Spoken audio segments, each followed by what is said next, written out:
Hello everyone, welcome once again to CoinGabbar. And as you know, we keep on bringing interesting sessions, experts from the industry, and a lot of people who share their insights on the platform, and that definitely enhances what you're thinking, what your knowledge base is, and a lot of insights about the industry from the people who are actually working inside the industry.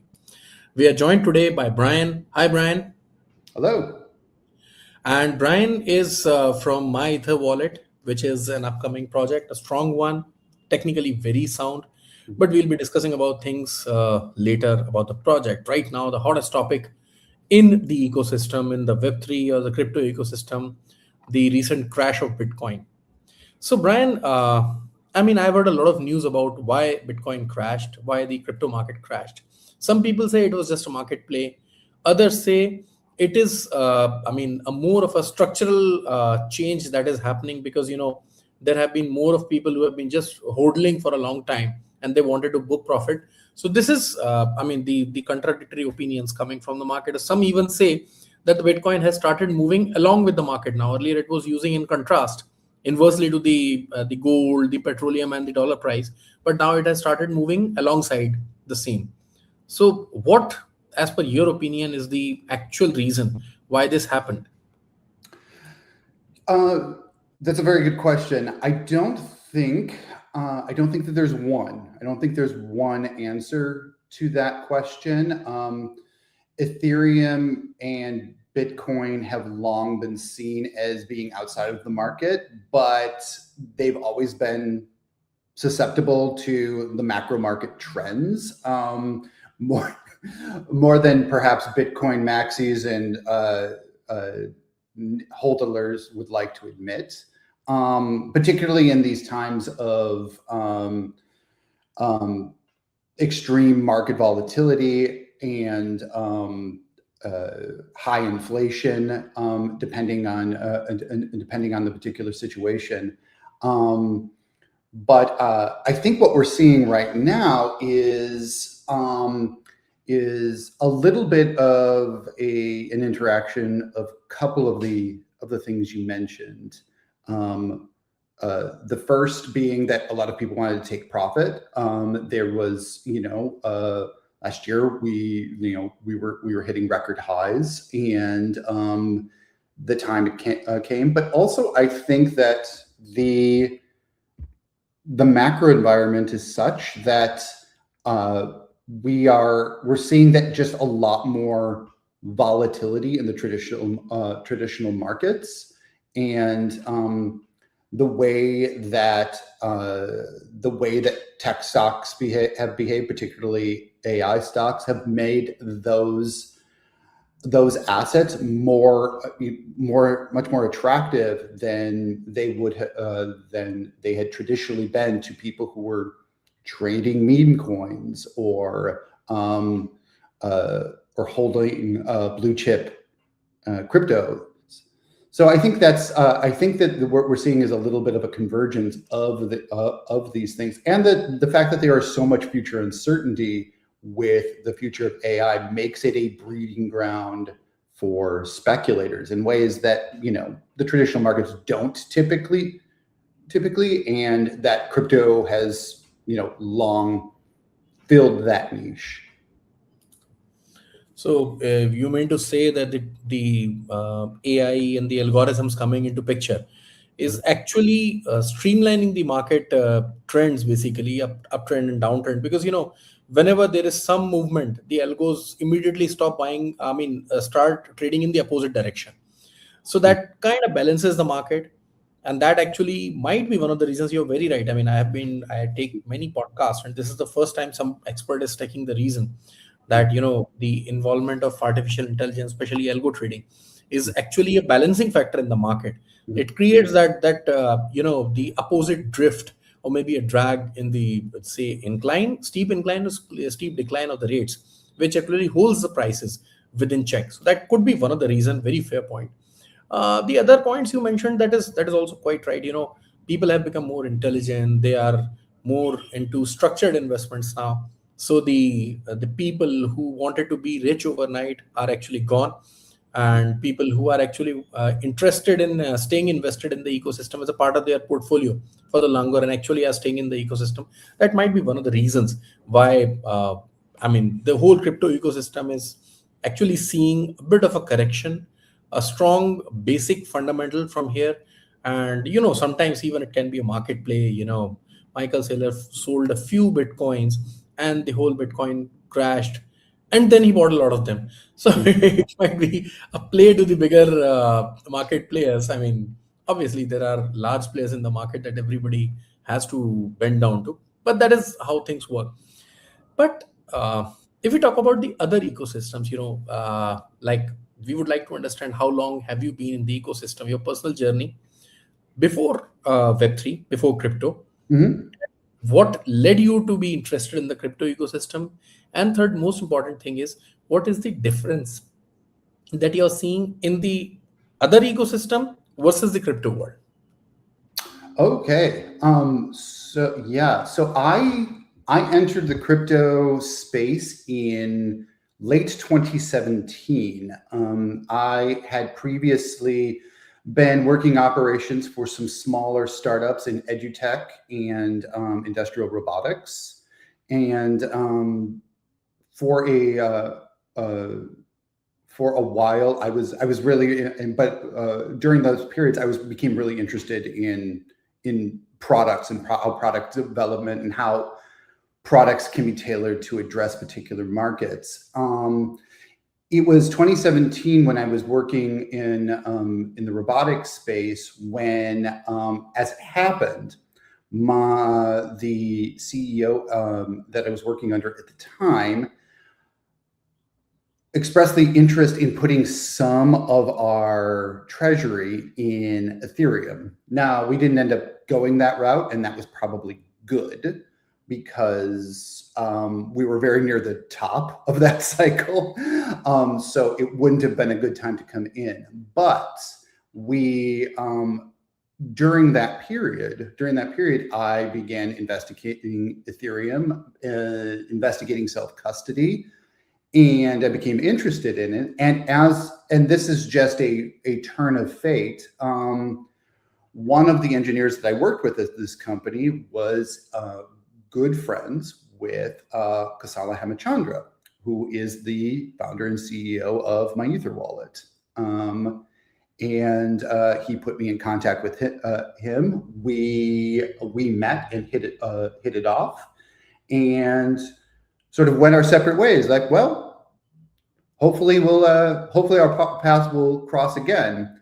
As it turns out, I left the robotic startup at the end of the year. This was around the time when MyEtherWallet was going to start pivoting from being a sort of niche developer product into being a full-blown consumer product. And so Kosala and I reconnected, and I joined the team, and we built out the MyEtherWallet team, and we've been running ever since. So that's how that was how I became introduced into the space. And I think that what really sort of stood out to me and what the difference was, particularly in those early days between the crypto space and other spaces, is that we were very much, particularly working in Ethereum at the time, was I'm going to butcher the pronunciation of this word, the co-opetition of the space, the fact that the space itself was trying to validate itself. And so there was this spirit amongst projects, across projects, that we really had to, even when we were competitors, we had to work together because it was for the betterment of the space and the validation of Ethereum in particular, and crypto more generally, as being a force for good and a source of value for real people. We were all working towards that goal. And that's something I had never experienced before in any other industry. And so it was a very, very exciting time to be entering that space. Also, we were just off of the ICO boom. at the time. So there was a lot of, for the very first time, there was a lot of new entrants into the space, and a lot of them petered out very early on. But it was a validation that this was a space that was in it for the long haul and a place of rapid ingenuity and rapid iteration. And so that's what really made it very, very exciting at the time and even to this day. So if we talk about your journey into the ecosystem, so you have followed obviously a traditional path. I mean, coming from operations, getting into the crypto ecosystem, highly technical and things like that. I mean, technical in a very different sense. So no other technique compares to what blockchain is. But things happen in a different manner. That is one thing. So how has been your journey? I mean, your personal experience. I'm asking Brian. I'm not asking somebody from MEW. I'm asking Brian. How has been your journey? Has it been a good learning experience? Has it been a roller coaster ride? Or has it just been something that you went on getting to the office on Mondays, no Monday morning blues, excited that I'll be getting to work on this project again. I'll be putting my hands to desk and things like that. I mean, what's been your experience? Because why I'm asking this question, where this is coming from, is that this is a very typical ecosystem. Most of the people, I mean, apart from the recent times, have been youngsters, and young blood comes with a lot of energy, and when that energy strikes you, it is highly contagious. It changes the whole, I mean, it is a paradigm shift in your own thought process. You think that, fine, this is my plan for the week.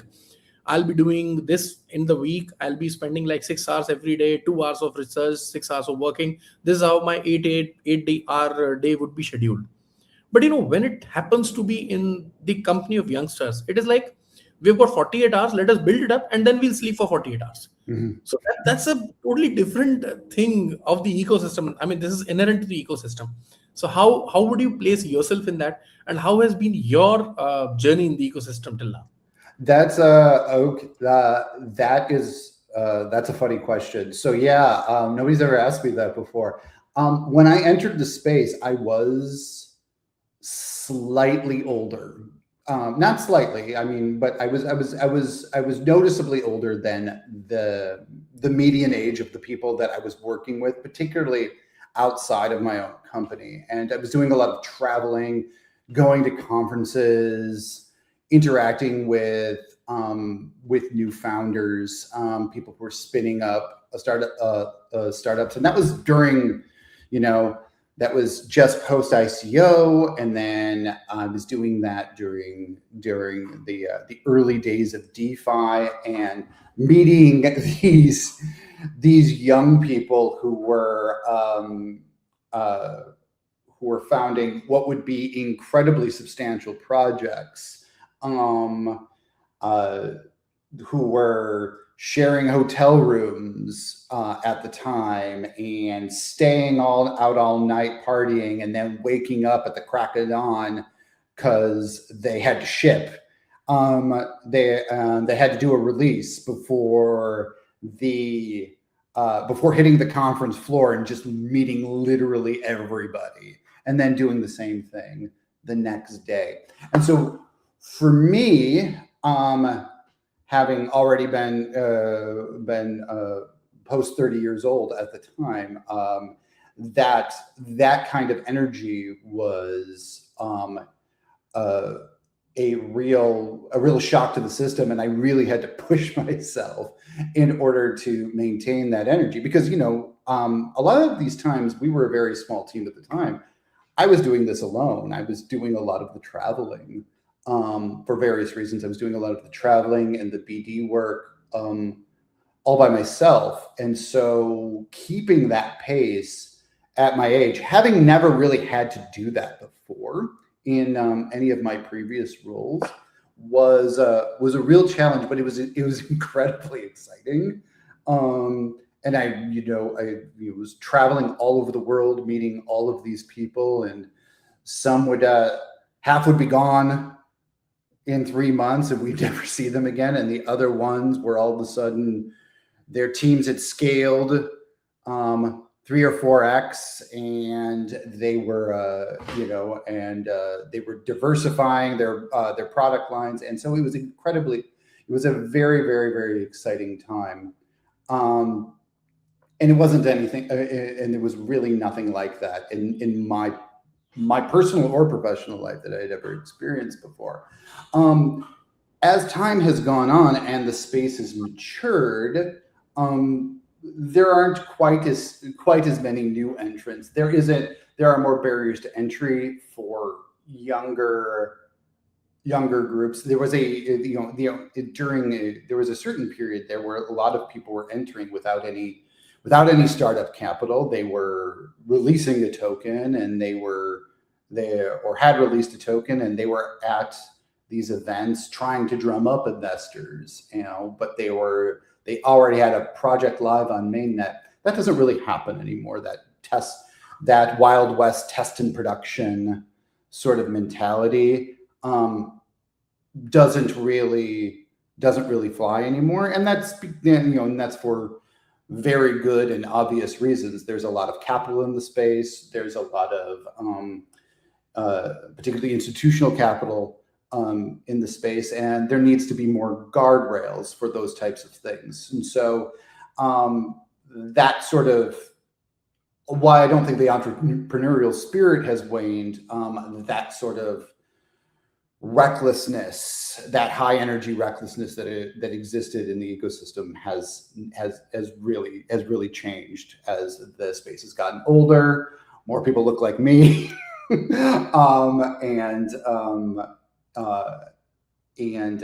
institutions have kind of started entering.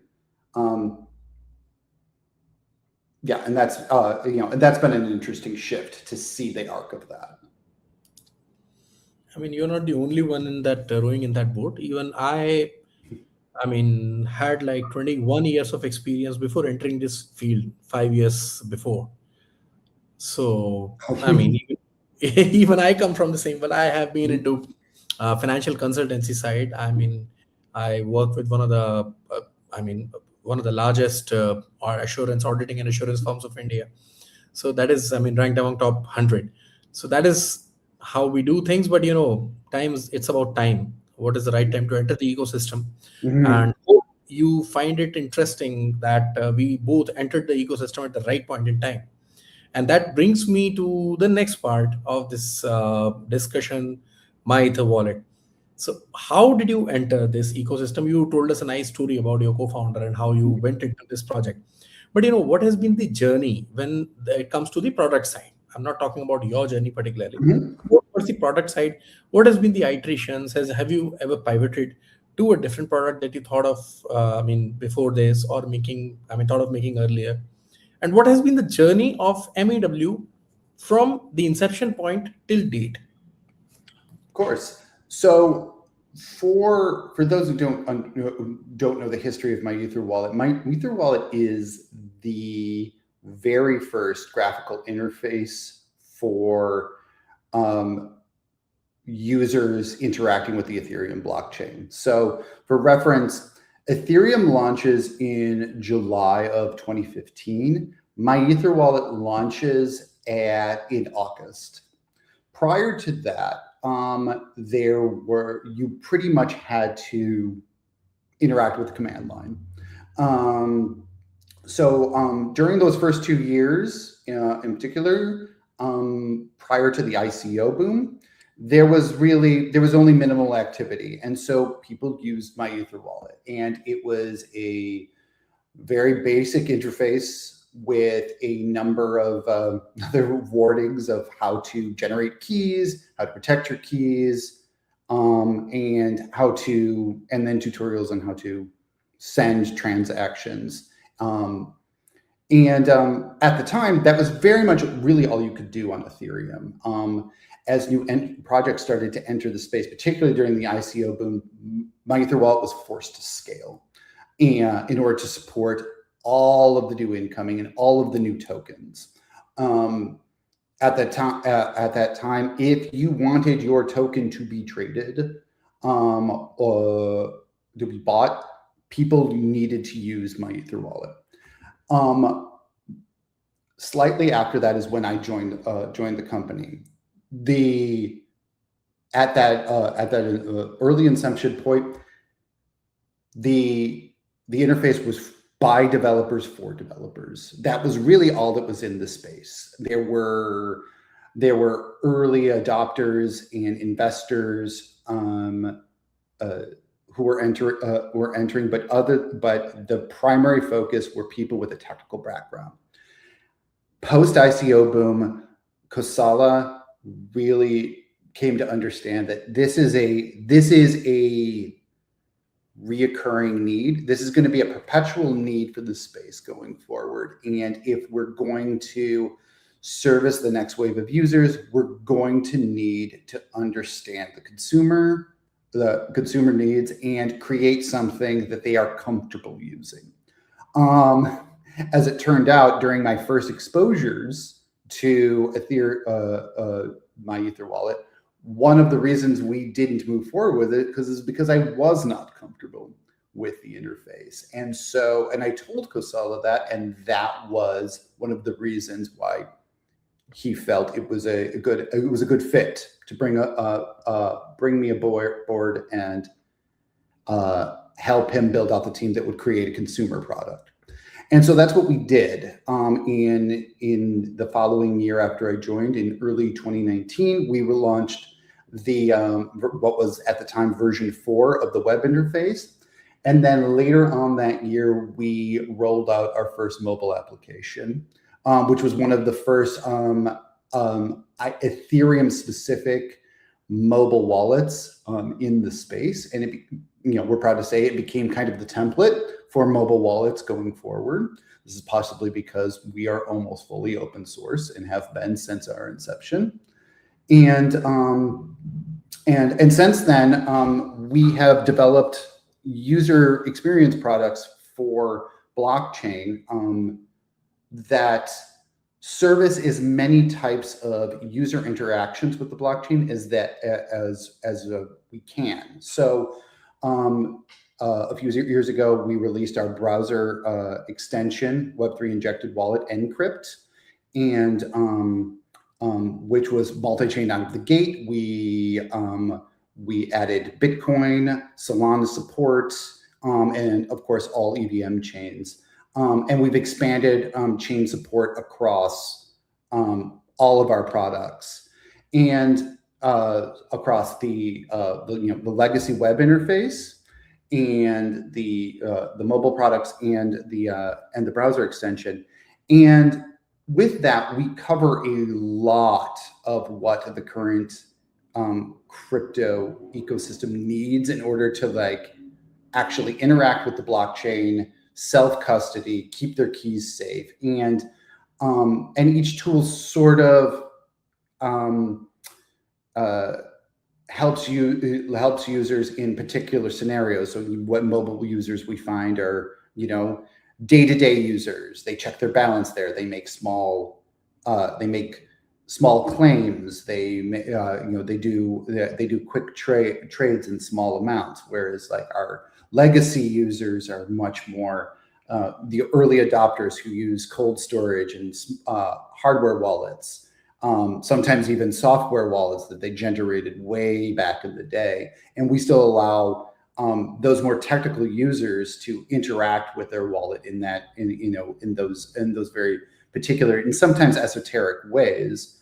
And then we also provide that Web3 injected experience where it's just the wallet sits in the background and lets the user trade or submit to liquidity protocols with as minimal friction as possible.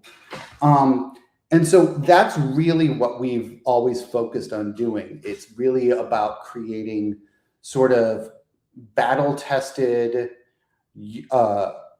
security with a unified user experience that people have come over the years to trust, and always being able to make sure that our users are exposed to the newest narratives that are emerging in the blockchain space, without them having to sacrifice any of those things.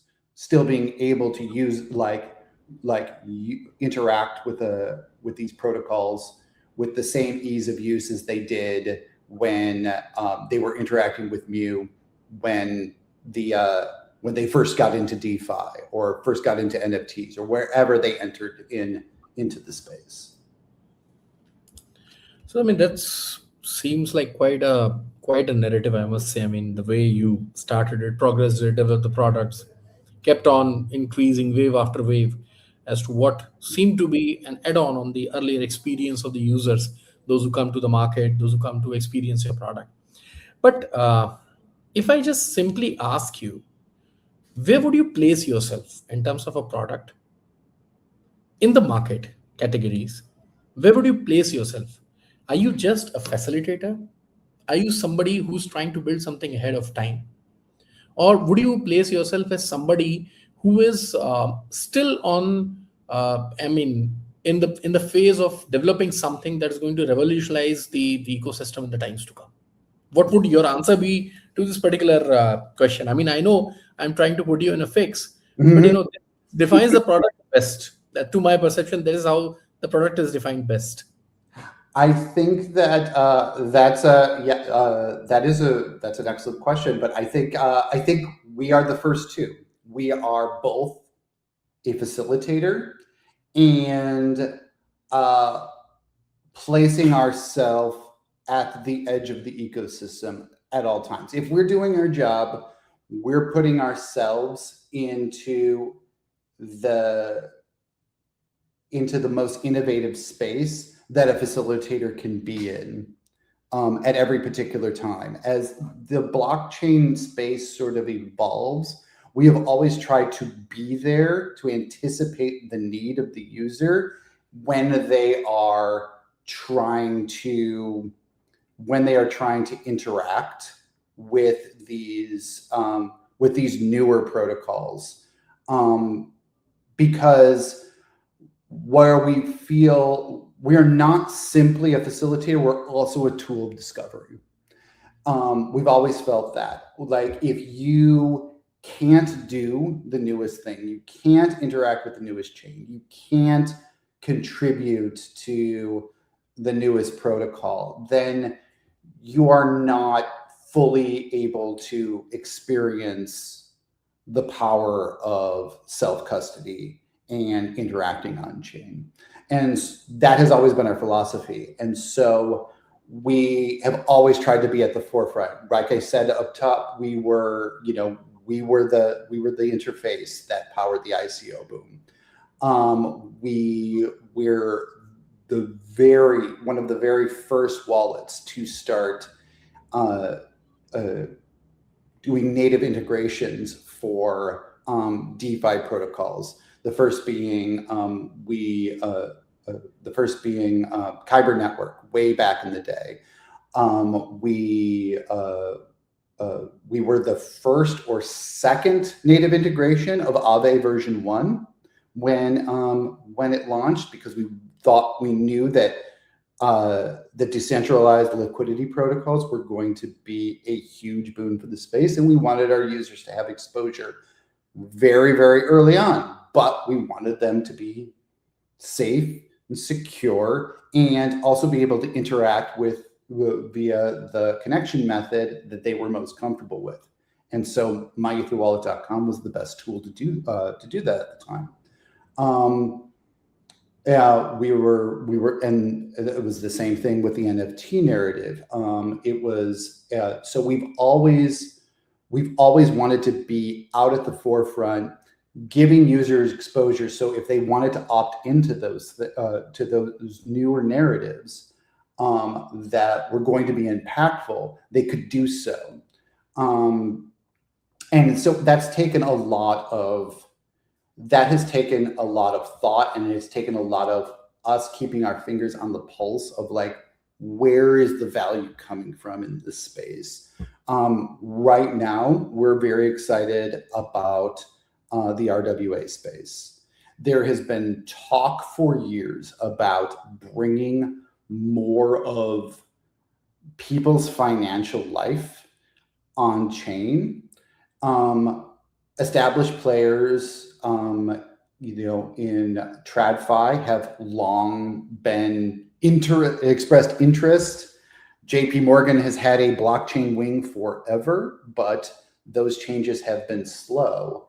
But now that we have issuers who are taking seriously the potential for on-chain interactions for tokenized equities, tokenized ETFs, and other types of securities on chain. We think that it's really important in these early days to provide our users with exposure to those assets and educate them on where the benefits are in these assets, because the traditional financial world is changing. And I don't think that people are quite as comfortable with a set it and forget it approach to investing. And so being able to custody those assets and have access to them 24/7 is something that that is not only more efficient, but it's safer, particularly for retail users, to be able to know that they own their assets and that they can interact with them at any time, because the markets, particularly now, are in a state of in what feels unpredictable to a lot of everyday users. So, I mean, you bring me to a very important point of discussion. Uh, the most important part is security of your own asset. I mean, if you're holding your own custody, security becomes a paramount importance. We have seen FTX, and post that, the decentralized, non-custodial exchanges and others. These people said that maybe self custody is the best way to hold it. And surprisingly, you would be surprised to know we are one of the few agencies in the world which are actually doing proof of reserve for exchanges. I mean, we have like two exchanges depicted live on our portal, CoinGabbar. And that is like one of the things we do technically. But apart from that, we are a media, news and media portal. But what is most important is that self custody, people say, is more risky, because the assets are buried within layers and layers of custody, multi-sig wallets distributed at different locations. I mean, cold wallets sometimes. So that defines the custody, that brings the custody into the hands of people who actually know how to maintain security. But when it comes to self custody, even a slightest slip from your hand, even one small hack in your laptop, can actually wipe out your assets. So security becomes a very important part. But as a project, as MyEtherWallet, what concerns did you face about security, especially from the user side? And what is the kind of security, and how do you, in other words, might put it, that how do you ensure customers that their assets are basically uh, held in, even in self custody, is held with a secured platform? So the security concerns, the protocols that you follow, and things like that. That is what we would like to understand.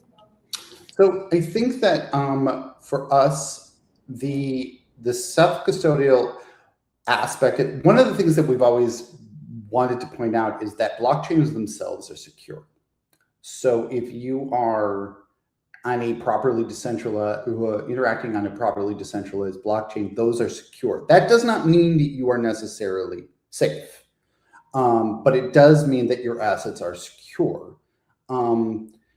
Proper key maintenance in the very, very early days was very, very haphazard. It was a lot of people saving private keys to their laptops, or in porous password managers, and entrusting them into third parties, and or writing them on big sheets of paper. And those are ways who are like those are ways by which very fastidious, very careful people can, if you can keep, if you're fastidious, you can keep that those methods safe. And if you can keep those methods safe, that is by far the most secure way to do self-custody. But most people are not that fastidious. Most of those I people. mean, just to interrupt you here, is that old schools are better at keeping the security that ways, right? What was This is that? what the old school people are better at keeping security in that ways. You won't mean to They say. are better at it because they failed at it so many times. Exactly. I mean, they know where they have kept that slip because they have a slip or they have a piece of paper telling which password is kept at what location. Yes. Physically. Yeah. People used to do this, say this horrible thing back in the day where they would be like, oh, it doesn't pass, security doesn't pass the mommy test. My mother is not going to write her seed phrase down and track it forever on a piece of paper. And I would say, your mother is more likely to do that than you are. My mother has kept pieces of paper since the 1970s. So that's not actually the issue. The issue is not that that certain crypto unsavvy people are not going to write down and track their that they can't do that. The problem that you run into is that people don't think it's important enough to track as a phone number of your best friend from 1984. So that was, and people were kind of always shocked when I would point that out. That this is how people used to do security, and this is how people used to handle their bank account, and it worked pretty well. More secure, more attack vectors came the less analog traditional services, financial services got. And so I think that one of the things that we ran to very on in the early days is that you had this very manual sort of analog process of security for high-tech interactions, and in the long term that wasn't scalable. And so now what we have is a situation where key storage is easier than ever. It's device specific. It's tied to devices. It's much less likely for your key to leak, and so you only need to maintain a key in order, if you manually maintain your keys to the extent that you need to switch wallets and import things over. And so key management has become easier than ever. And in the early days, we would get tickets every day about how they've lost their keys. And despite all of our warnings, there was nothing we could do. There was nothing we could do to help them. We don't get those the way we used to. We just don't. And the reason is that the user is more savvy, but also that just the baseline technology for securing assets is just simpler. It's just simpler. And so, and now with things like, social recovery and, and multi-sigs, it's easier than ever to sort of spread that risk across. And so for self-custodying, in many cases, you have access to many of the same security features that the larger crypto institutions have. You are more, I think that you are more at risk the more centralized your custody is in third parties. The more you open up yourself to human error or malicious activities. And so I still feel like self-custody is not only the safest, but also the place where the most value from blockchain interactions is extracted. I do feel like while there are risks with self-custody, just like there's risks to carrying cash in your wallet. I think that with crypto in particular, that you leave value on the table by not self-custody, because you just limit what you're able to do and the time you're able to do it in. So, I mean, that is an interesting perspective about the product. But if we move to the next part of the session and would ask you, what next? So you've come through a number of iterations for the product, improvements in terms of security, in terms of product features, in terms of the facilities that the users get while they're interacting with your product. But there's always in the boardrooms, in the founder rooms, there is one word that is always roaming around: what next? Because to a founder, an idea is old the day it hits the road. Mm-hmm. And then you start thinking about something new. So what is next with MEW? So where our head is at is what does a permissionless brokerage look like in the next year, 2 years? How do we build out Robinhood for on-chain interactions? Right now we're just I indicated earlier, we're very excited about the RWA narrative. I think one of the reasons that we are in this sort of crypto slump is because this narrative has not properly taken hold with retail investors. And once it does, we're going to see a lot more people coming on chain and a lot more people interacting both with traditional RWA assets and crypto native assets. And we want to be the place for that. We want to be the Robinhood for on-chain interactions. And so we're going really, really, really hard on that. And something that crypto OGs can trust, and people who are used to working with,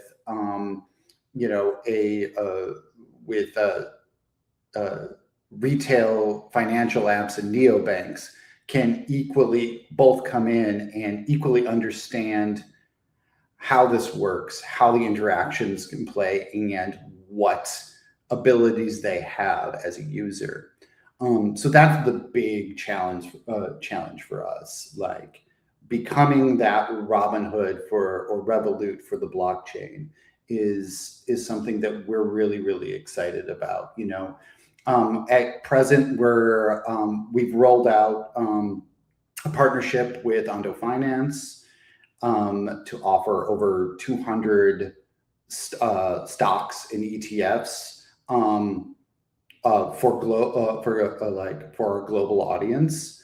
And what this really does is it helps create a more open system, where a lot of, in a lot of areas of the world, people who are looking to get exposure to US equities experience a lot of friction that an on-chain interaction will alleviate. And so getting exposure to, say, QQQ in Western Europe, that can be a real pain point. It's not that it can't be done through traditional means, but it's just not as easy as going on to Mu and making a quick trade. And we want to amplify that experience, and we want to make that experience broader and more robust as more and more of these types of assets come on chain, and the broader global audience looks to diversify their portfolios beyond what they are currently able to do through their traditional brokerages. So that's something that we're really excited about, and we think that is going to be an explosive narrative in the blockchain space over the course of the next 12 to 18 months, as people really start to tune in to what's happening on chain. So when we come to a product like this, I mean, there are a lot of questions. Obviously, most of them related to how it developed, how it is faring, and how are the users taking it. And the most important of them comes about the security. And you have answered it all well. Definitely, the viewers of this podcast will be happy to know that such kind of a product exists and that the team is still working on some bringing something new. The perspective that we started discussing today was about what the market is going like and how are things moving. But with a wallet, specifically focusing on something that bridges the gap between Web 2 and Web 3, that is the real world asset, that is basically going to be the base behind merging the two worlds. I mean, if people are able to transmit frequently between Web 2 to Web 3, RWA is going to be that bridge, and you're already working on that. So that, I mean, is quite an interesting thing, and that is actually something that people should look forward to. So, Brian, thank you so much for being with us, for explaining what MEW looks like, for sharing your views, and coming to the CoinGabbar portal.